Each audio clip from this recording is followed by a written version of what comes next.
First, I would like to say that I thought that respect was a core value here, but I don't think it's respectful of all the people gathered here and all the people watching the live stream to start this meeting almost an hour late with no explanation and no apology. So, that said, I'm reading a statement from a faculty member who can't read it themselves for fear of retaliation. It says, "For much of the many years I've been a Collin College faculty member, I felt pride when discussing the college with anyone, anywhere. I was proud of working with faculty committed to student success, along with staff and administrators who supported that. But that pride has waned in recent years. This year, two of those faculty members, Suzanne Jones and Audra Haslip, were informed of their termination, yes, it's a termination, despite glowing student and supervisor evaluations. This is only a symptom of a disease destroying this college. The disease is Dr. H. Neil Matkin. He touts leadership books like one by Scott Stosky, of which he wrote in a review, Stosky gets it wrong. Working together to craft a shared vision builds buy-in and commitment. Once the mandate is accepted and embraced, the human locomotive barrels forward at full speed. But instead, he tries to force a mandate based on his own vision. He threatens everyone at the college to buy into his vision or find someplace else to work. He did that at a recent All-College Day video. The accrediting body for Collin, SACS, requires shared governance, but Matkin has worked to undermine long-standing traditions of shared governance. Developing a reopening plan, faculty were not involved. When the faculty council voiced concern about the lack of shared governance, Matkin and Dr. Tony Jenkins expressed surprise that faculty were upset. Moreover, they both lied to faculty by pointing to a supposed survey showing that most students wanted in-person instruction. That survey, faculty later found out, was non-existent. Matkin did everything he could to prevent or at least minimize any shared governance. Yet, a lack of collaboration regarding the reopening was cited as a reason for dismissing Jones and Haslip. The board should act immediately to reverse the terminations. 15 seconds. It should then look past the symptoms, get to the root of the disease, and return this college to being a beacon of academic excellence.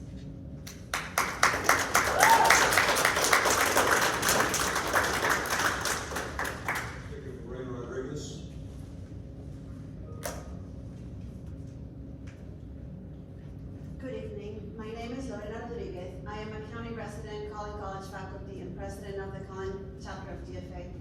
Last June, Collin faculty learned of our reopening plans through social media. Traditionally in higher ed, faculty are included in important decisions, but not so at Collin. The administration has cemented a culture of fear, mutual distrust, and depressed morale. Through the summer, our president repeatedly reminded us the pandemic was overblown and publicly ridiculed those of us who expressed concerns. Friends, polite dissent is not tolerated at Collin College. But that is why our story of solidarity is so powerful. In the face of the college's stubborn refusal to publish a COVID dashboard and retaliatory acts against those who dare to expect better, a few faculty members decided to form a local chapter of the Texas Faculty Association. TFA is an advocacy group for educators, basically a college teachers union, which is explicitly allowed by our college policy, not to mention federal law. Yet, college administrators channeled the spirit of Henry Ford when they warned us to never mention TFA during meetings and to never use the college's name anywhere near the letters T, F, or A. Despite our own fear and pressure from fellow faculty to keep our heads down lest we lose our jobs, our little chapter doubled and then tripled within a few months. The quietest, gentlest people I know showed up and began researching, volunteering, and strategizing like seasoned politicals. Then, in a crushing blow, the college told my co-officers, our colleagues, Audra and Suzanne, that their contracts would be non-renewed. This had the intended effect, as we lost allies who just could not afford to lose health insurance during a pandemic. Yet that same night, we added 3 new members to our TFA chapter, all in full knowledge that retaliation from college leaders is a free perk of membership. People from every walk of life began stepping up to support our efforts, not just to get my friends' jobs back, but to change the toxic culture that has taken a hold at Collin. Audra's and Suzanne's current and former students wrote letters to the board, and they showed up at board meetings. Faculty from many area colleges did the same. Local activists even organized a protest for us. Former Collin faculty reached out offering help. Even the parents of former students are joining us. When Teamsters from the next county over call you saying, all right, we found childcare, signs and markers, and we're coming to speak on your behalf tonight, it is impossible not to replace the resentment towards those who wield their power irresponsibly with humility and a deep sense of connection to these former strangers. Amid the silence of too many of our friends, the joyful voices of allies new and old continue to invigorate this movement, and that is the spirit that we invoke when I assure you that we stand in solidarity. 15 seconds.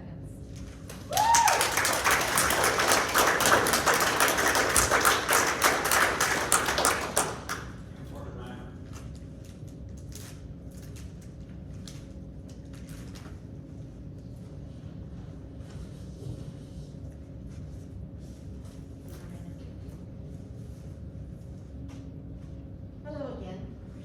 I am Kim Parker-Nyman, professor here at Collin and a faculty council representative and a proud member of the Texas Faculty Association.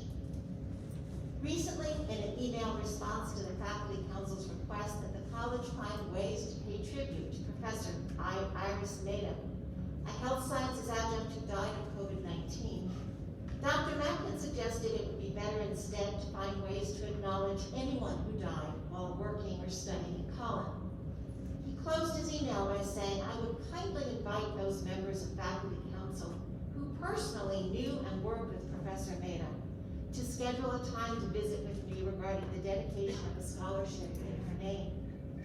While I absolutely agree that we should find ways to honor any member of the Collin community who dies, the implication that only those personally acquainted should concern themselves with organizing a memorial bothered me. I thought about it for a while, and this is my response. I knew Iris Meda. Let me be clear, I never shook her hand. We never went out for coffee, went shopping together, or shared pictures of our grandchildren. But I knew Iris Meda. We were teachers. And we were teachers not because we didn't have other choices, but because we felt called to serve our communities in this way. I knew Iris Meda. I know that she probably didn't sleep much the night before the first day of class. None of us do.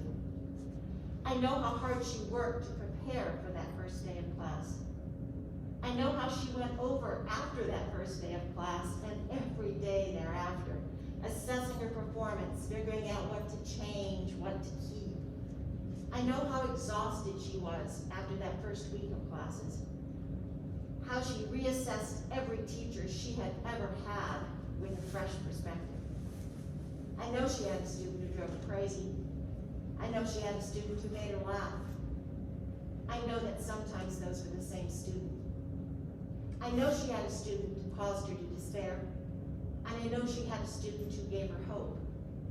Those were the same students sometimes too. I don't know what Iris Meda's favorite color was, or whether, like me, she liked Tex-Mex better than it liked her. I don't know what kind of car she drove, or where she lived. But I do know important things about Iris Meda. She was a teacher.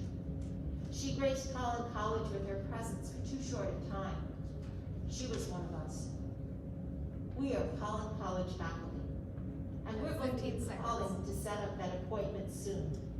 It doesn't matter who or how many of us come to Dr. Mackin's office to do so, because we all knew Iris Meda, and we would like her service honored in the place where we knew her best.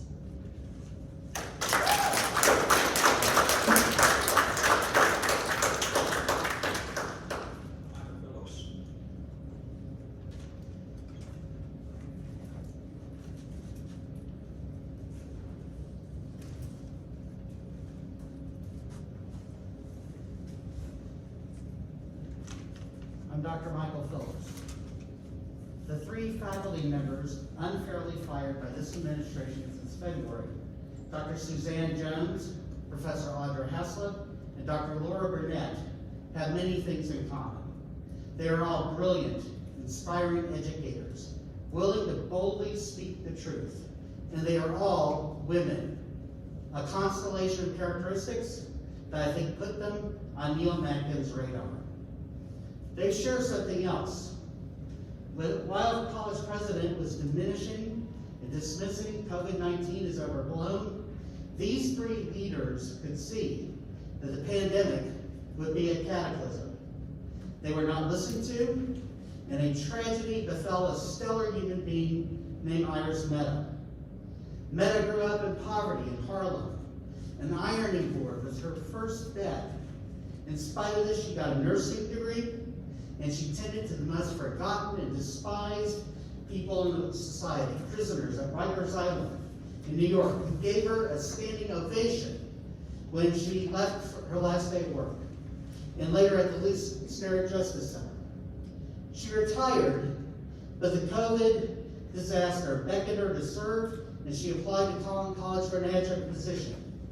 According to press reports, she expected to be teaching online. Age 70, an African American. She was in 2 high-risk categories, but she was still assigned to teach an in-person lab for a dual-credit nurse's aid course at Anna High School. The curriculum made social distancing impossible. She got COVID-19 5 days after being exposed to a symptomatic student, a woman who spent her entire life applying cool cloths to heated brows and comforting the dying, passed away November 14th with a tube shoved down her throat.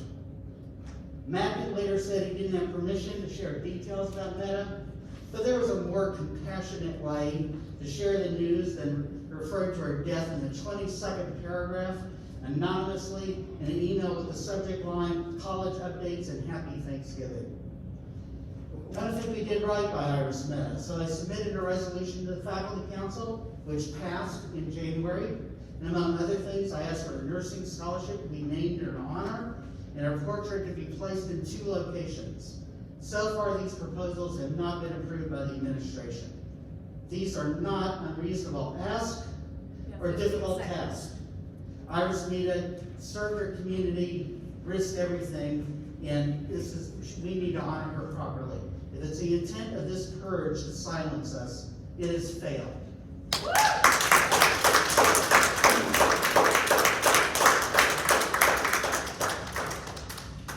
Leslie Cunningham.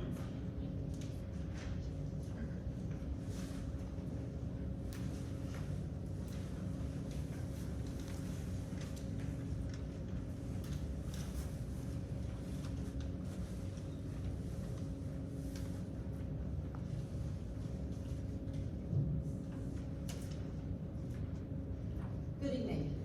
My name is Leslie Cunningham, and I live in McKinney. I'm also reading a statement for a professor who wishes to remain anonymous because, quite rightly, he or she is afraid of getting fired. To the Board of Trustees of Collin College, the taxpayers of Collin County elected each of you to represent them and to responsibly spend their money to run a college that serves the whole community.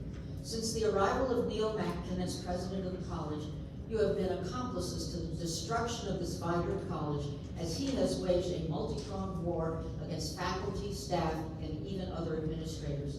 Since the board must rely on President Mackin's version of what is happening at the college, you've missed crucial information. In your closed sessions, President Mackin has spun tales of incompetence and malfeasance to justify his removal of those administrators, faculty, and staff that he perceives as a threat to his domination of the college. He surrounds himself with people whom he controls through fear. Fear of being fired, fear of being shamed, fear of being on the receiving end of one of his hurtful jokes. By cultivating a culture of fear, he has turned what was once a friendly and collegial community into a toxic workplace. Maybe you as a board member wondered why so many faculty members have suddenly left in the last few years, some even before their financially optimal retirement ages. Maybe as a board member, you questioned whether the faculty and staff had concerns about the COVID reopening plan, but trusted Mackin when he said he talked to the faculty, even as he hid a carefully researched document signed by 130 faculty. Maybe you felt sick hearing about the violations of constitutional rights that are happening at the college that you lead, and wondered why Mackin's version of the story was always different. The people who voted for you deserve better than your private thoughts. They deserve a board of trustees that has the brains to question the administration and the guts to rein in a president who is playing fast and loose with the taxpayers' money and the reputation of the college. The board should take note of the unfortunate trends in the college and ask itself what or who might be at the root of all this trouble. As is clear from the events of the past year, the facts presented by President Mackin all have a common theme. They serve the best interests of President Mackin. The people of Collin County didn't elect you to serve Mackin. They elected you to lead on behalf of the entire community.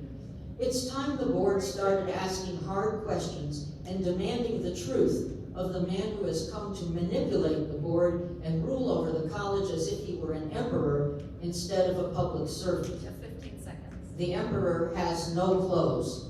Thank you.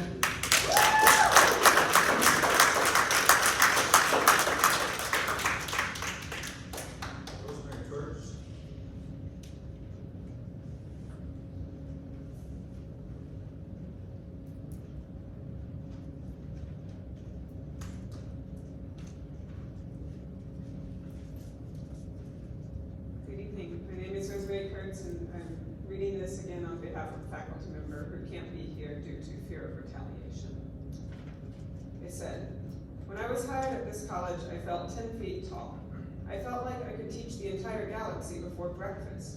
Now, most days, it feels like nothing more than a building with desks and walls and the hope for something better. The change happened not from the students or the staff or the faculty, but the administration. Somewhere along the way, they decided that they mattered more than those that built this college before them. I have been a faculty member for a long time.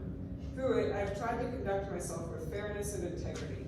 What I have seen in recent months and years from the upper administration is nothing like that. I have seen search committees superseded, their recommendations set completely aside to choose whomever the administration fancies. I have seen scientifically supported practical considerations about responding to a century pandemic discounted as liberal propaganda, its advocates fired regardless of the exact verbiage of their termination. I have seen contracts summarily revoked, unwritten policies employed, non-disclosure agreements flourish, people reshuffled for little reason, and punishments dealt out thickly. I have seen grandiose pronouncements of Collin as the best place to work, even as morale plummets and good people quit to find something better. I have seen a constant declaration of our core values, including dignity, respect, and integrity, all while professors' names are dragged through the vile and ill-considered mud. The danger in all of this is that diversity of thought is being squashed in the name of controlling what the administration perceives as dissent. If everyone is forced to toe the proverbial company line, whether out of fear of reprisal or because of unnatural administrative selection, the vibrant, challenging atmosphere that the college is supposed to have will be lost. This will be a fundamental detriment to our students. At the moment, they largely have been sheltered from these changes, but if this administration is left unchecked in its behavior, students' first no excuses will be nothing more than an empty axiom.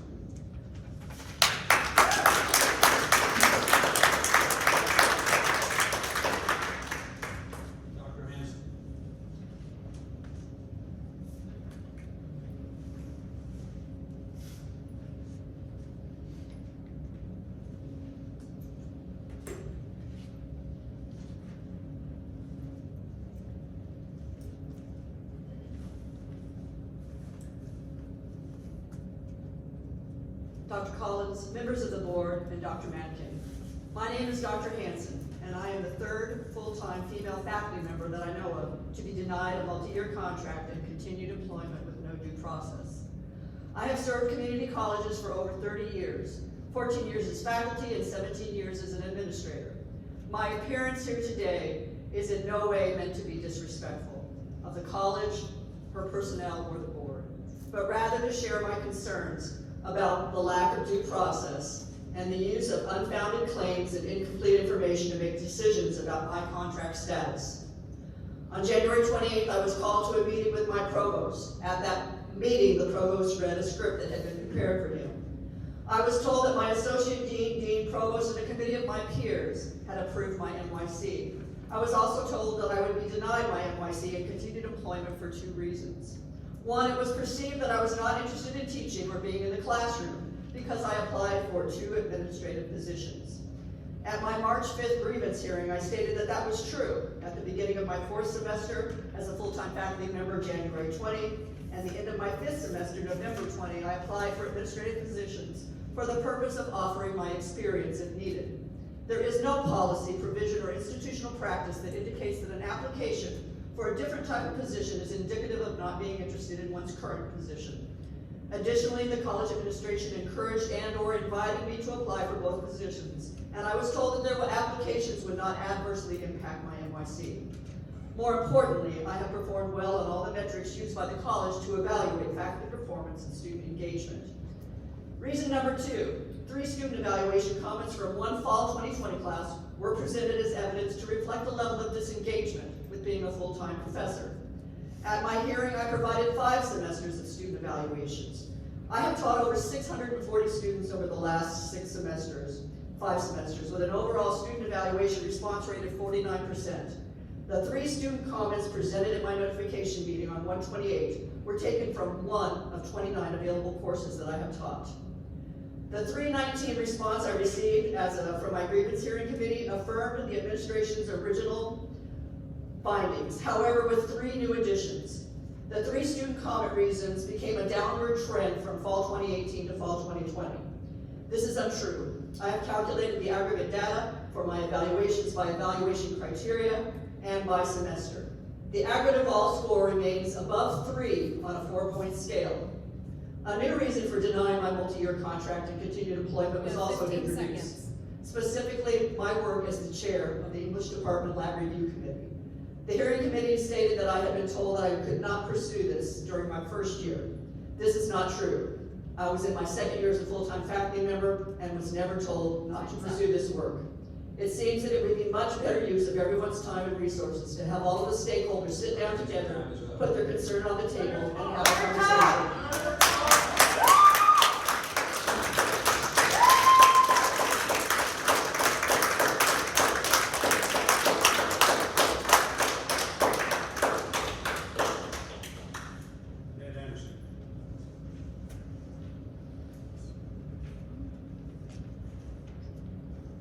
My name is Annette Anderson. I'm a licensed clinical social worker, a Collin County resident since 1986, an adjunct professor of 21 years at another university. I am here to represent my brothers and sisters who are too afraid to stand in front of you for fear of targeted retaliation. I'm personally embarrassed by the actions of this board. I am so grateful I had the resources to send my children to universities which respected their professors through tenure, long-term contracts, and the right to free speech. I will now read a letter from one of your faculty. I'm a Collin County faculty member who is fearful of revealing myself to you this evening because I worry that I may be yet another professor who is targeted and dismissed without reasonable cause and without due process. I'm an educator. I strive to teach my students the importance of civility, which I define as acting in a way that promotes democracy and represents human dignity. To be civil is to be an engaged citizen, a participant in our government, not a mere spectator or naysayer who fails to do anything. Hence, civility requires one to exercise one's free speech, particularly when powerful figures wish to maintain a status quo that stifles democracy and or assaults human dignity. I find it very concerning. Therefore, professors who have exercised their free speech as well as the right to assemble peacefully, which are the bedrocks of democratic society, have been punished so severely. I wonder how many others of us are on President Matkin's radar. Is there a blacklist of professors who should be denied another contract because they dared to express their legitimate concerns about reopening the college? Are those who decide to join together in a professional organization that supports the interests immediately deemed suspect? Are our social media accounts being scoured in a Stasi-like fashion by local politicians who have been willing partners with President Matkin? Is the board so politicized that the professors whose views do not align with theirs must hide and cower? Does our community want professors to feel so muzzled that they can no longer meet the standards of their profession? I hope that the answer is no. But until these professors are once again awarded their contracts, it's hard for me to believe I'm working at a college that values civility. This saddens me greatly because I'm a firm supporter in the mission of education. I would like to be proud to be in my place of employment. So please stop this state of demoralization among those whom we have entrusted to take care of us. Overturn President Matkin's decision. Allow Audra, Suzanne, and Laura to continue educating the students of Collin College. Thank you for listening.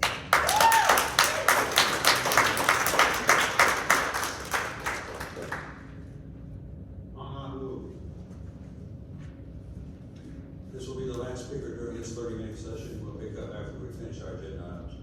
Good evening. I'm a resident of Collin County, and I'm here reading this statement on behalf of a faculty member at Collin College, who could not be here due to fear of retaliation, as mentioned by many others. This is the statement. I don't think that there is now any doubt that Professor Suzanne Jones and Audra Islip were not given due process when their contracts were not renewed. It is clear that the contract renewal process, the college disciplinary process, and the recommendations of their direct supervisors were ignored by people who assumed that these things didn't matter.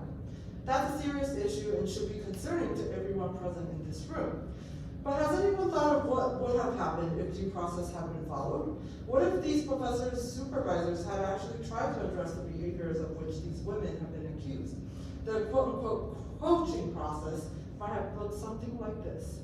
If you see something wrong in the workplace, don't speak up about it. This is especially true if the matter involves the welfare and safety of your colleagues and students. But if you feel you have to speak up about it because it's a matter of public safety, or because you feel an ethical responsibility or some such foolishness, tell only your immediate supervisor, even if it's not their job to address it. And they can't do anything about it, and it would be professionally risky for them to even try to bring it up. If you decide to ask faculty council to address the issue, ask a representative that you don't like to bring it up, so that you won't feel too bad if the administration then goes after that person. Never indicate to anyone that you're concerned about what is happening at Collin College. This includes your colleagues, family, and friends. Remember that whatever you say, even in private social groups, can and will be reported to the administration.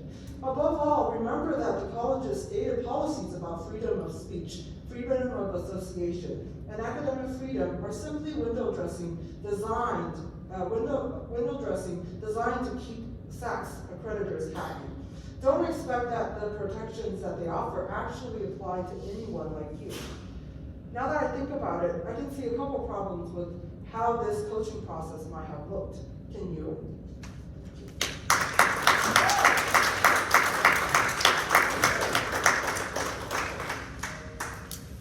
You asked to speak, we'll get to you after we finish our agenda items. First item on the agenda is 2021-03-2. That is the consent agenda. Student at Collin College. I'd like to start this off by saying the education faculty at Collin were recently alerted to HB 1220, working by State Representative Matt Shaheen of District 66. This bill in the Texas State Legislature, as we speak, is asking for approval for Collin College to offer a bachelor's degree in education. None of the education faculty members had ever heard of this. They found out not from their own college leadership, but from a higher education lobbyist. Since peer institutions have worked for years with the administration on what a bachelor's degree program in education would look like, why were Collin College education faculty not valued enough to be informed about, much less consulted on such a major proposal? The education faculty feel devalued, confused, and embarrassed by this. As the college developed its other baccalaureate degree programs, Collin's nursing faculty and cybersecurity faculty worked with administration on their plans prior to this step being taken. This secrecy and disregard for shared decision-making are yet another example of College's growing problems of transparency. Lack of seeking faculty input and sending the message that faculty are not a valued body as a whole. I'm highly disappointed to call myself a student at Collin College and a future educator under College's name, since there is really no respect for the dedicated professors that teach us future educators. Now consider this: Dr. Suzanne Jones, a 20-year employee of Collin College and faculty member in the education department, who would have undoubtedly put an enormous amount of work on a bachelor's degree in education and is very involved in recruiting events at Collin and our partners ISDs, was recently told her contract will not be renewed after this semester because 1, she questioned the college's COVID policies, and 2, because she is a state officer in one of Texas's largest educational advocacy groups. How foolish a PR move for a potentially popular program at Collin. Why would any student want to get a teaching degree from an institution that fires teachers for belonging to TFA, which is the higher education arm of TSTA and the NEA? These are the biggest teaching organizations in the state and country. They advocate for public schools, teachers, and students. TSTA, NEA, and TFA are celebrated associations with no collective bargaining rights in Texas. Your own board policy states the right of faculty to belong to an association such as this. I ask the board please to stop this retaliation before it's too late. Reinstate Dr. Suzanne Jones and Professor Audrey Hessler, who are 2 of the 3 officers for Collin TFA. Thank you.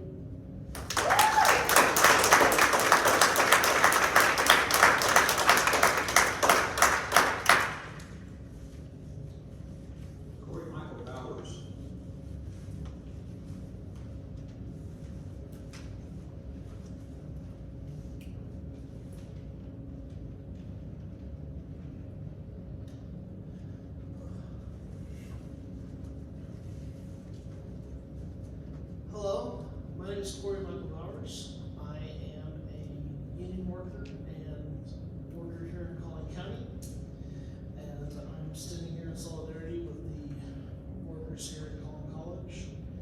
I'm reading a letter on behalf of a faculty member who cannot be here due to fear of retaliation. You've heard much over the past 2 months about a climate of fear at Collin College that permeates the faculty and staff, especially regarding the non-renewal and or firing of faculty, staff, and even administrators. Apparently there are many more than the 3 that have been in the news. This alone should be of extreme concern to the board. What should also be of special concern for the board is a discipline grievance process which is opaque and operates in darkness. The SAC's principles of accreditation call for clear and transparent policies and procedures. The policies and procedures regarding employment expectations, discipline, and grievance therefore should be clearly stated and easy to find on the Collin College Human Resources website. Unfortunately, there is little on that website, and what is there is vague. What should be a clear process by which faculty, staff, and administrators can be advised of their weaknesses and offered training and opportunities for improvement does not exist as a stated policy. In the absence of this, some college faculty, staff, and administrators have had their contracts not renewed, with no record of the college offering opportunities for improvement.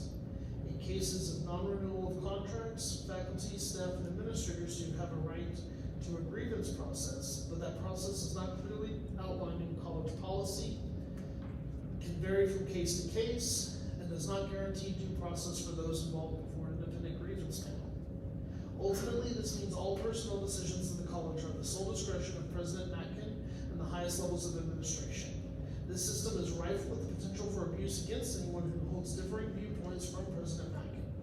It is a system that goes against everything good about higher education. It is a system that protects the interests of President Matkin, not one that protects the interests of Collin College. Federal government agencies have inspectors general to interests of Americans against malfeasance in government. Would it not make sense to have such an independent watchdog overseeing the operation of Collin College to ensure the interests of its stakeholders in Collin County? Thank you.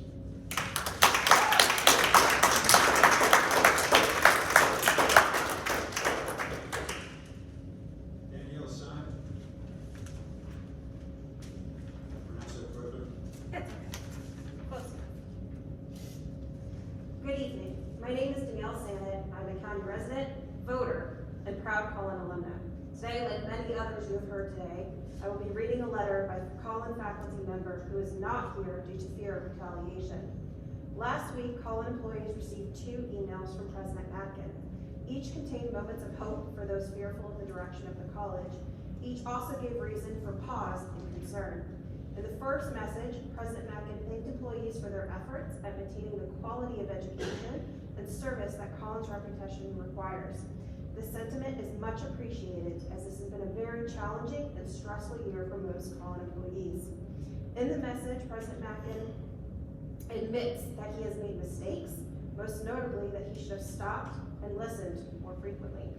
These words are a step in the right direction for repairing the relationship between the administration and employees, yet they are insufficient. Today, in a closed session, you discussed the cases of faculty not renewed in a large part because of their criticism of the reopening plans. While the administration asserts that these women should have also gone to their ADs, deans, and other administrators with concern, they already did that. Let us also remember that by his own admission, Mackin refused to stop and listen to dissenting voices. If President Mackin is serious about taking ownership, he will reinstate the faculty he has non-renewed for reasons that boil down to his inability to collaborate with dissenting voices. This is a failure in leadership that an email admitting wrongdoing cannot rectify. The second email by Mackin is more alarming. While it began with a positive message about the need for better communication, the tone quickly changes. He brings up an apparent lack of understanding by faculty about key ideas like shared governance, academic freedom, and freedom of speech, and mandates a faculty task force to discuss. There are many concerns here. First, the impression that faculty must be taught what these terms mean. Second, the task force is made up of faculty hand-chosen by the administration. President Mackin asserts this task force will represent the diversity of the college. How will he ensure this? Will this be like the time a white paper with 130 faculty signatures because he took a poll of 20 handpicked faculty? We have a body that represents the diversity of faculty. It's called Faculty Council. Faculty Council is elected by their peers and is far more representative of Collin faculty than this college board. In truth, this new task force is just an effort to quell the dissenting voices in Faculty Council and also make Mackin's admission in his first message ring hollow. He doesn't have to listen more if Faculty Council and faculty as a whole are less empowered to speak.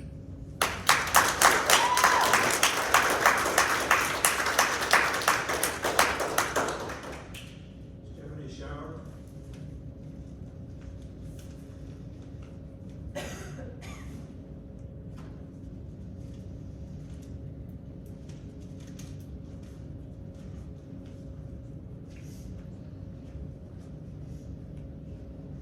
Hello, I am as well here to give you all a letter from a faculty member who is too afraid to come themselves. Board of Trustees, the internal conflict I'm struggling with is sometimes unbearable. The choice of speaking out and risking unemployment or supporting my family is not a choice I thought I'd ever would have to make as an employee of Collin College. The fact that I am not reading this letter myself is a testament to how our college culture has changed. I love this institution and have decades of service to our college. There is a culture of fear at Collin, and there has been for a while. The recent firing of 3 professors confirms what many worried was true. I have colleagues with different political persuasions, and I respect them all. There are differences. Those differences are not a point of contention. I mistakenly believed the college would protect faculty from partisan attacks. I now know that I was wrong. I cannot speak for all, but I can speak for many of my colleagues who have expressed concerns. Many worry that what they teach will be taken out of context and made political. This environment is threatening our mission of helping students become critical, independent thinkers. This culture has turned educators with a passion for making a difference into workers focused on keeping a paycheck. I have spoken with faculty who did not sign the document regarding COVID protocols for fear of retaliation, and who have shared that they will not truthfully answer any internal or external surveys regarding the college due to fear that they can be identified and retaliated against. The same apprehension has been expressed about speaking openly if invited to be part of the faculty committee on shared grievances. This is not an environment that is conducive to meeting our core values and providing students the quality educational experience for which Collin was once known. I implore you to please act and begin the change needed to return Collin College to an institution that supports and encourages its employees and students rather than just managing us. The first step would be to reinstate Professor Jones, Haslip, and Burnett. Thank you so much.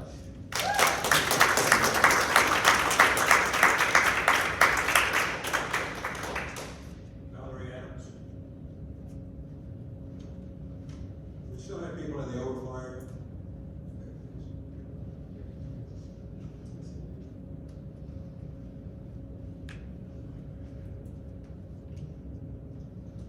Good evening, I'm Valerie Adams, a former student here at Collin College. First Amendment rights, applied in light of the special characteristics of the school environment, are available to teachers and students. It can hardly be argued that either students or teachers shed their constitutional rights to freedom of speech or expression at the schoolhouse gate. Those aren't my words. They're the words of Justice Abe Fortas speaking in 1969 in the landmark Supreme Court case of Tinker versus Des Moines. It established a legal precedent that is still commonly cited today, that students and teachers are allowed to express themselves in an educational environment without fear of being censored, even about an issue as divisive as the Vietnam War or the COVID pandemic. But that's what Collin has done here. It has censored Professors Haslip, Jones, and Burnett. It has punished 3 exemplary educators for the simple action of speaking out against the administration's policies by firing them and taking away their jobs and their voice in the classroom. I would be honored to take a class with any of these fine women and any other professors that stand with them. I believe it was in one of your history classes I first learned about the Tinker case. I learned a lot of great things from wonderful professors who cared about their students and entrusted them with the knowledge that would allow us to go out into the world and make us better, more informed citizens of society. The students that you claim to care so much about here are all adults, or at the very least, very bright teenagers enrolled in dual credit. We, as students, have our own thoughts and opinions that have been shaped over the years. Colleges like Collin are where we come to nurture those feelings, expose ourselves to alternate viewpoints, and find out ways to express ourselves in the greater scope of humanity. And we place our trust in you to provide us with the best possible educators to help us with that mission when we pay our tuition. The community trusts that you are good stewards of their tax dollars. I know of at least a few past and present Collin County taxpayers who have personally told me that they would be horrified to know that this is the atmosphere that their taxes have helped foster. Your students have choices, you know. While Collin may be the most convenient college for students in the area, and as you like to brag, the one with the lowest tuition in the state of Texas, it is by far not the only option for Collin County students seeking to further their education without going to a 4-year institution. The difference between being a great value and getting what you pay for is a fine, fine line, and that's on the administration. Treat your students like the adults they are. 15 seconds. Stop punishing the people who speak the truth and reward them for being brave enough to defend what's right. Reinstate our professors. Make your wrongs right again. In closing, I leave you with another quote from Justice Fortas. In our system, state-operated schools may not be enclaves of totalitarianism. School officials do not possess absolute authority. Thank you.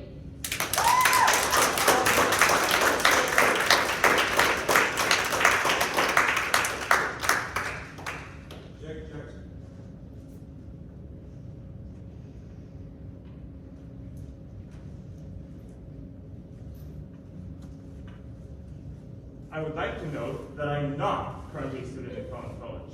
However, I will be this summer, and after hearing about some of the horrific experiences of professors who dared to speak up against administration, I defer my comments are recorded under a pseudonym. I may not count as a current student, but I am the son of 2 taxpayers and a friend of many current and former students at Collin College. As such, my comments are not those of a stranger, but of a member in the Cougar community. I hope that I do not need to explain to any of you why your actions over the past few months have been completely outrageous. You have fired with 3 professors over their criticism of the administration, elected officials, and allegedly attempts to unionize were disgusting, if not illegal. Especially disturbing was the revelation that some of the firings was done at the behest of an elected official, State Representative Jeff Leach. The immediate reaction I get when I tell people that Collin College fired a professor after a request from a state representative is disbelief. They cannot fathom that something like this could happen in the land of the free and the home of the brave. They are shocked that elected officials, which they consider their neighbors and friends, could betray our community. That disbelief is usually followed by what is best described as a concoction of incredible fury and a bit of shame. It would not be unfair to describe this as one of the symptoms of disappointment. There's no way that this action will help Collin College's reputation or any current board member, but unless the board reverses its decision to fire these professors, this action will only become a scar on the college's reputation that will keep on growing. I understand why the leadership team and the board would be interested in developing relationships with elected officials, even if the involvement of a public institution in partisan politics is a bit questionable in my opinion. But playing with parties carries its own risks, which I fear the board is ignoring. While Collin College is here to stay for decades, Jeff Leach is not. Texas's voting trends are changing, and Collin is at the forefront of these changes. Jeff Leach's time in his office is limited, and once that opposite happens, these kinds of collusions will not fly easily with any elected representative or the voting public. Years of work to develop a relationship with an elected official will transform overnight into nothing but an irremovable tarnish on the college's reputation. Lastly, I would like to talk to any professors who might be doing this. There are many organizations on campus which claim to care about your rights. And yet, when your constitutional right to free speech was actually threatened in the one place that is supposed to be a sanctuary for it, no less, only one organization stood up for you. I understand that there might be hesitation about joining the Texas Faculty Association. Organizations concerned about labor rights are not exactly fashionable in this part of the country, and joining carries significant risks, which I cannot deny. But it is experiences like these that show us which organizations actually care about you and which think you're disposable. It is you, the professors of Collin College, who make this institution great. Professors like Susan Jones, Audrey Heaslip, and Laura Burnett. I think it is time you have a real seat at the table and get the due protections benefits which you deserve. Your time's up.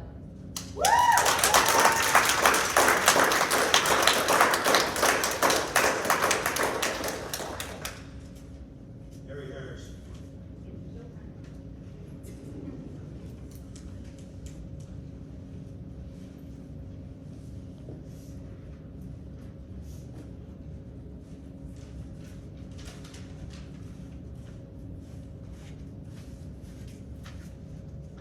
Hello, good afternoon, Dr. Mackin and Board of Trustees. My name is Mary Harris. I'm a taxpayer, I'm a parent, I'm a resident in Wiley, Texas, where the new campus is, and I'm also a candidate for Wiley City Council. I am here to speak on behalf of those who are too afraid to speak, and I have a letter to Dr. Mackin and the Board of Trustees. I'm a facility member at Collin College who has never been disciplined, has great student evaluations, great appraisals, and serve on many committees as well as have been awarded several multi-year contracts. Recently, I have struggled to understand the rules at Collin. I have watched as colleagues with great records have lost their jobs. It has been a worry of mine that something I do or say, even in my private life, may run afoul of unwritten expectations of Dr. Mackin or the board. The consistent worry and fear of accidentally doing something that ends up costing me my job is taking a toll on me personally, but also stresses many of my friends and colleagues. We continue to do our jobs, serve our students, and serve the college, but we are scared that some connection we have, organization we belong to, opinion we hold, or letter we wrote will cost us our jobs if they are not in line with the political and social values of Dr. Mackin's and the majority of the Board of Trustees. Do you mean for fear to be the defining characteristic of your facility? I think my colleagues are brave for standing up for themselves and defending the rights of free speech and freedom of assembly. I am grateful that they tried to represent the rest of us by seeking a facility voice in a COVID reopening plan. I wish I were brave as they are, but I'm not. So, I'm asking now if it would be possible for Dr. Mackin and the board to clarify a few things for those of us who who still work at this college. What exactly are we allowed to do as private citizens and keep our jobs?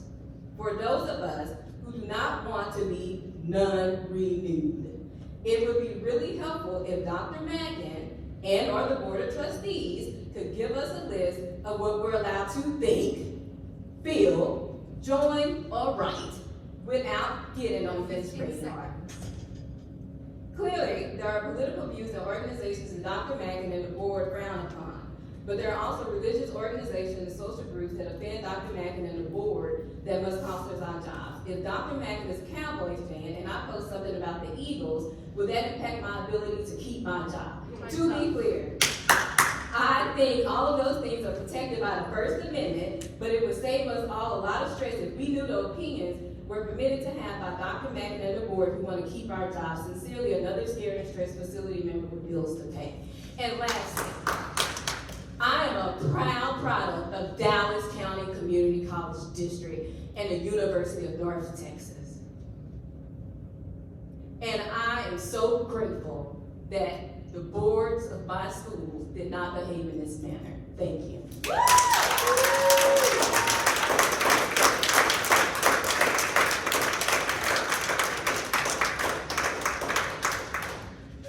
Alex, go ahead.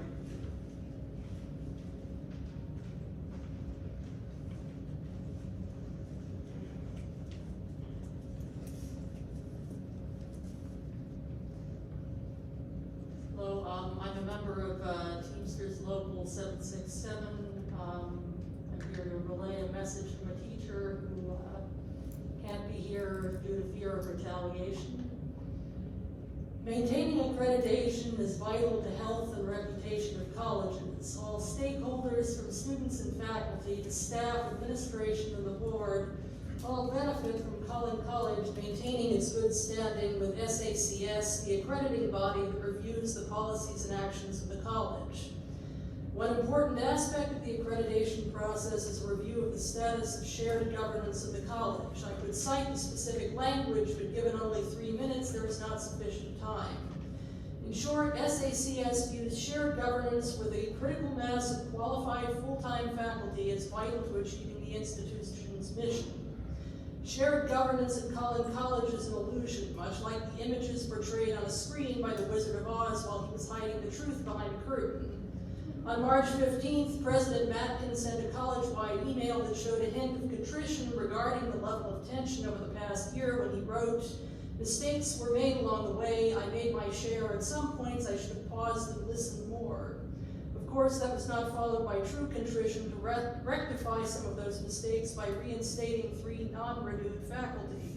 1 day later, President Matkin had returned to form when he sent an email to all faculty stating, "Senior administration has come to realize that there is an apparent lack of understanding regarding several fundamental issues of the college, such as shared governance, academic freedom, freedom of speech, our contract renewal process, and the terms of our faculty contracts." The suggestion here was that faculty did not properly understand those concepts. He proceeded to inform faculty that a task force would be formed to examine shared governance at college, with faculty being invited by the administration to participate. In other words, faculty would not have the ability to choose the faculty members who would represent them on this task force. That is anything but shared governance. How can faculty engage the administration in matters of shared governance when they have no voice in choosing the faculty representation on such a committee? How can the college meet the SACS expectation of shared governance when the faculty, in fact, have no authority in governance matters? How can faculty engage in open discussions with administration when doing so could end up in non-renewal of one's contract?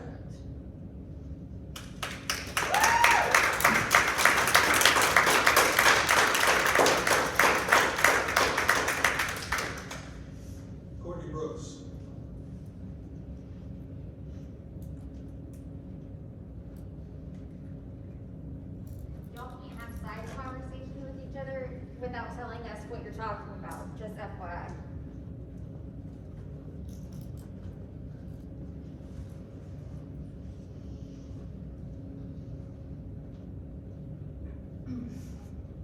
Does everyone know Collin's here is the uncle of Chris Hill, who is openly attacking these professors? we see you. I have a question for the Board of Trustees. Do the same rules apply to you that are being imposed on the faculty?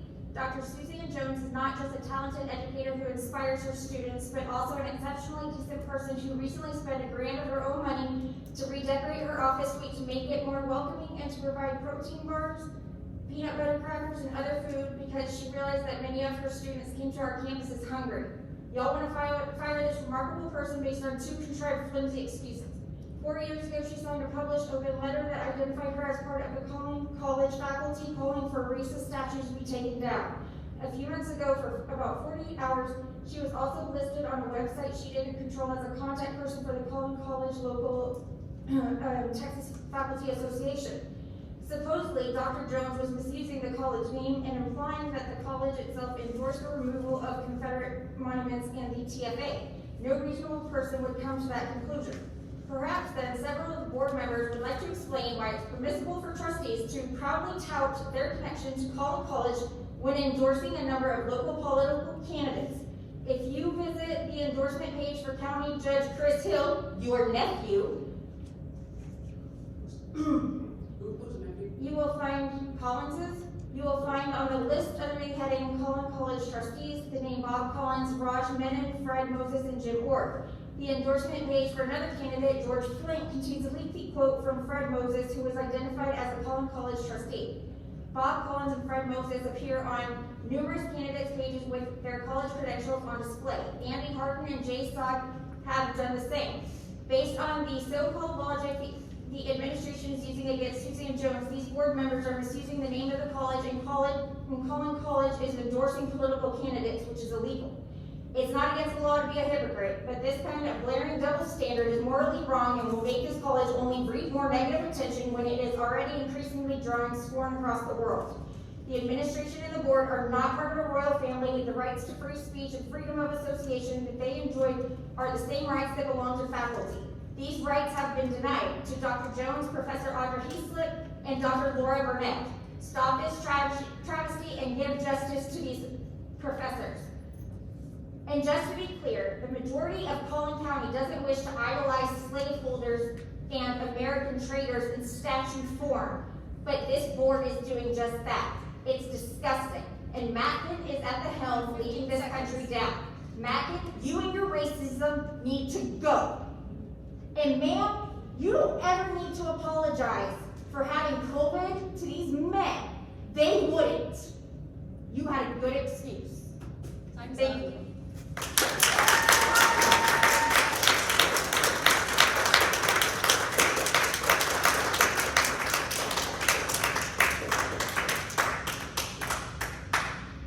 Okay, board members, I'll call your attention to the information reports.